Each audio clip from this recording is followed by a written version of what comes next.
The first and most critical factor lies in streaming power, a decisive metric in modern pop music. Traditional American artists built careers through radio play, record sales, and later digital downloads. However, the contemporary ecosystem is driven almost entirely by platforms such as Spotify, Apple Music, and YouTube. Jungkook has demonstrated a streaming capacity that not only surpasses most K-pop peers, but also exceeds leading US pop stars. His debut solo singles achieved hundreds of millions of streams in record time, often reaching these milestones faster than American contemporaries like Justin Bieber, Shawn Mendes, or The Weeknd. The explanation extends beyond raw fandom size. Streaming volume reflects coordinated, global participation, where multiple markets contribute simultaneously. For American artists, dominance usually rests on the US market, with gradual expansion to Europe and other regions. Jungkook, by contrast, benefits from a simultaneous East-West convergence. Strong backing in South Korea and Asia, combined with intense support from North America, Latin America, and Europe. Another layer is algorithmic dominance. Platforms reward songs that maintain high completion rates, repeat plays, and inclusion on curated playlists. Jungkook's releases repeatedly secure top placement on Spotify's global chart and Apple Music's worldwide rankings. These positions are not short-lived but often sustained, which indicates broad-based listener retention, not merely fan-driven bursts. An illustrative case is his single, 7. Upon release, it not only debuted at #1 globally, but also maintained top placement across diverse markets for weeks. In comparison, many US pop stars experience high debuts, followed by rapid declines. The endurance of Jungkook's tracks demonstrates deeper resonance across demographics and regions. Industry analysts view this as evidence that Jungkook has successfully translated K-pop's fandom-driven energy into mainstream streaming dominance. It is worth noting that this success is not accidental. BTS's years of global expansion laid the foundation, but Jungkook specifically capitalized on personal appeal, vocal versatility, and marketing synergy with international labels. This results in metrics that can surprise even executives in Los Angeles, who are accustomed to American supremacy in pop streaming. This kind of dominance indicates a structural shift. American artists can no longer rely solely on the domestic market to secure global chart control.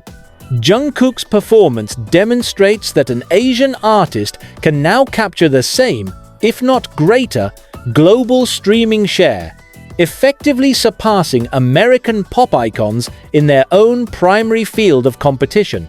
The second factor relates to Jungkook's unique cross-market positioning. Historically, US pop artists were assumed to have natural global advantage because English dominates the music market. Non-English acts struggled to cross borders. Yet Jungkook has redefined these dynamics. Unlike traditional K-pop idols who rely heavily on Korean lyrics, Jungkook adapts flexibly between Korean and English. This bilingual strategy neutralizes language as a barrier, giving him access to English-speaking mainstream audiences while retaining his cultural authenticity for Asian fans. American artists rarely need to make such adjustments.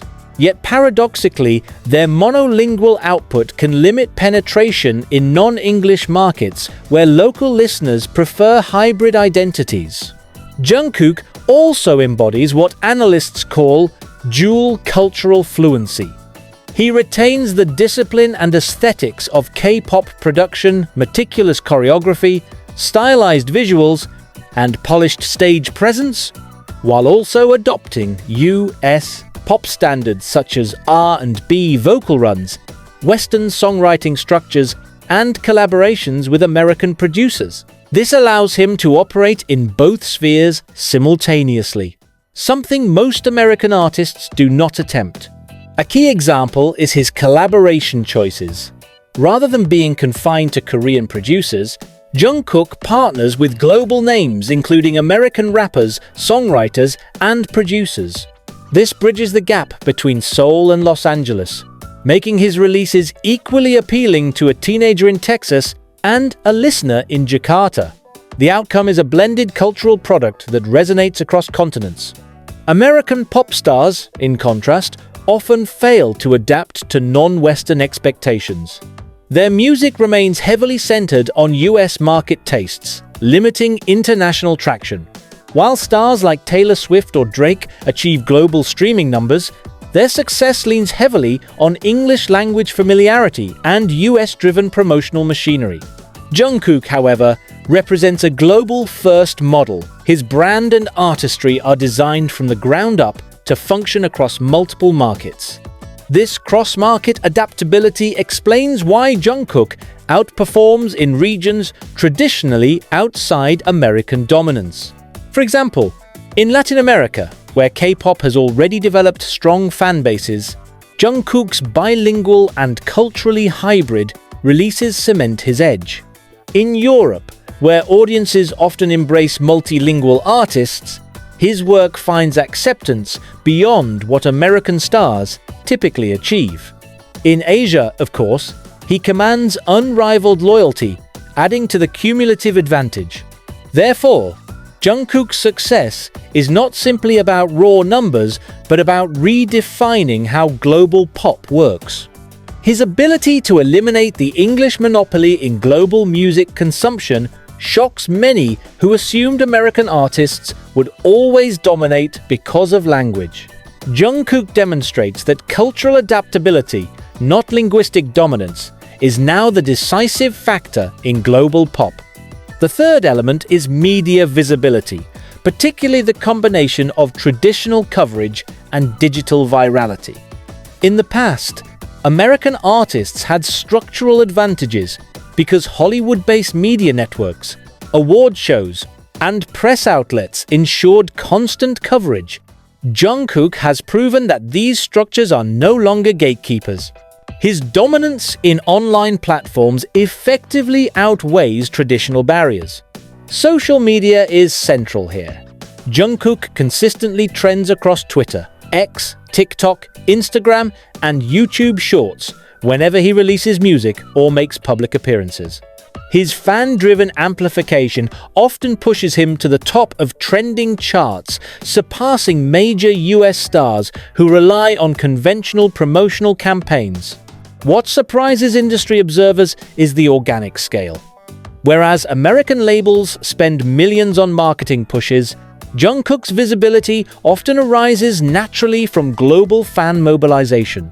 This visibility extends to award shows and mainstream US media outlets.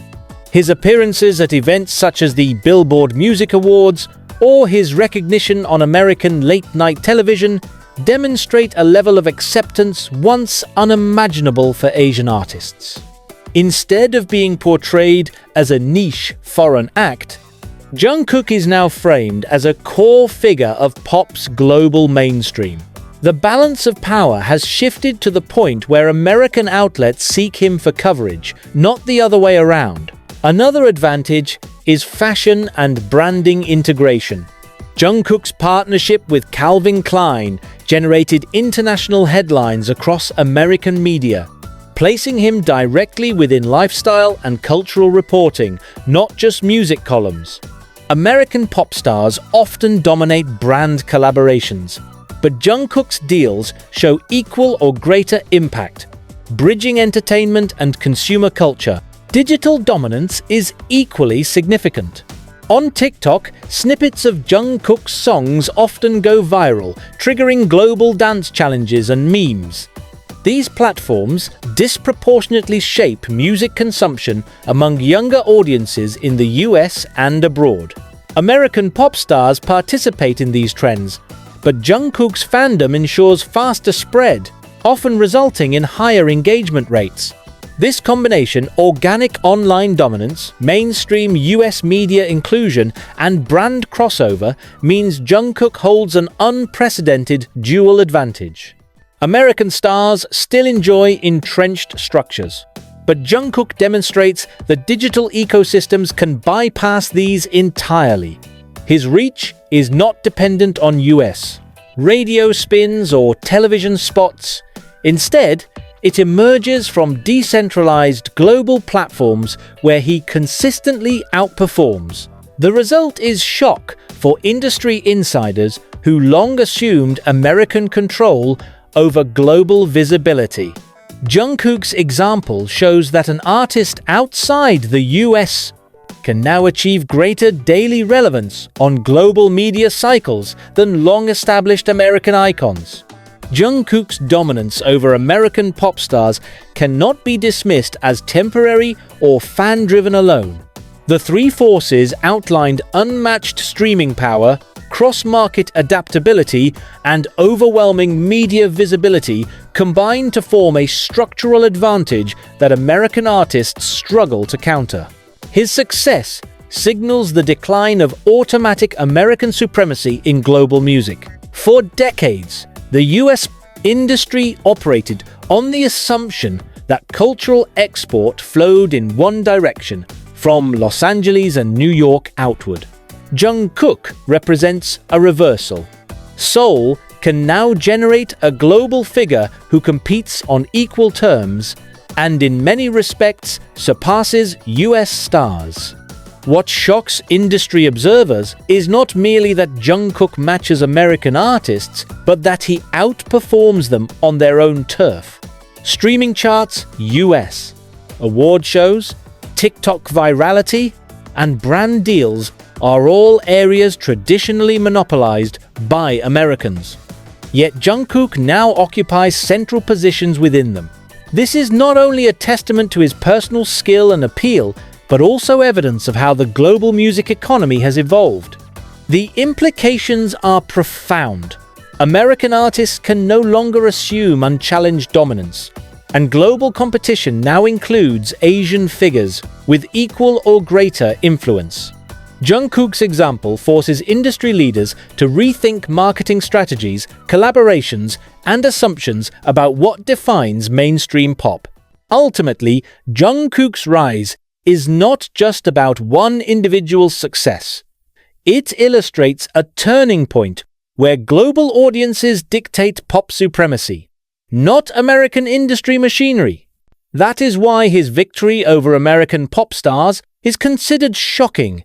It disrupts decades of precedent and announces a new era where the center of global pop is no longer confined to the US.